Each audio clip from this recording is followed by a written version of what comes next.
Happy Sunday. সকাল সকাল উঠেই চা বসিয়ে দিয়েছি। আজকে যেহেতু বাবা মায়ের একাদশী, ওই জন্য চাটা নিজে নিজেই করে খেয়ে নিলাম। আর চা খেতে খেতে এদিকে ভাবছিলাম সকালের ব্রেকফাস্টে কি বানাবো। ভাবলাম একটা হেলদি ব্রেকফাস্ট বানানো যাক, চিড়ের উপমা, সেটাই তোমাদের সাথে শেয়ার করবো। এখানে তেলের মধ্যে আমি সর্ষে ফোড়ন আর কারি পাতা ফোড়ন দিয়ে দিলাম, এর মধ্যে বেশ কিছু সবজি দিয়ে দিলাম। সবজি ভাজা হতে হতে এদিকে চিড়েটাকে ধুয়ে চিড়ের মধ্যে লবণ আর একটু চিনি মাখিয়ে নিলাম, যাতে চিড়েটা ঝুরঝুরে থাকে।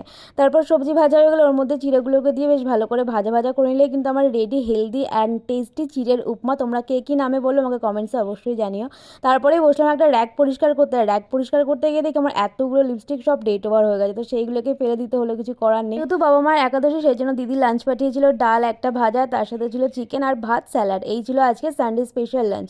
লাঞ্চ করার পরে চলে আসলো একটা পার্সেল। তারপর বিকেলে একটু টুইঙ্কেলের সাথে দেখা করতে বাড়ি এসে বসলাম পার্সেলটা আনবক্সিং করতে। আমার অনেকগুলো পার্সেল অর্ডার করা আছে, কোনটা এসছে বুঝতে পারছিলাম না, তো এক্সাইটেড ছিলাম। তো এই কুর্তিটা আর প্যান্টটা অর্ডার করা ছিল, সেটাই এসছে। আজকে রবিবারে সারাদিনটা তো এভাবেই কাটালাম। টাটা।